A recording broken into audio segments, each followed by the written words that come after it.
ఏమడిగిందా పసిగుడ్డు? మీరు ఎక్కి కులుకుతున్న గద్దెని అడిగిందా? మీరు పోగు చేసుకుంటున్న మూటల ముళ్ళు అడిగిందా? అడిగింది మల్లన్న దర్శనం.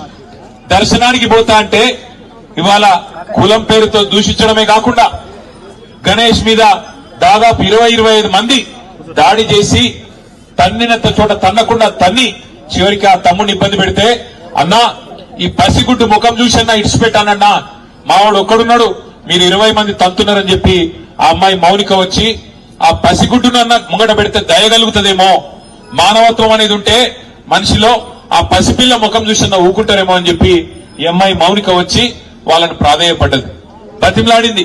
అన్నా వదిలిపెట్టండి అన్నా, చచ్చిపోతాడన్నా, కొట్టకండి అన్నా, పసిగుడ్డు ముఖం చూసి తండ్రిని వదిలిపెట్టండి అన్నా అని అడిగితే, దుర్మార్గుడు మానవ మృగం లాంటి మనిషి వాడెవడో చెత్తనా కొడుకు, వాడు కాలితో తంతే ఆ పాపని, ఇవాళ పాప చనిపోయింది.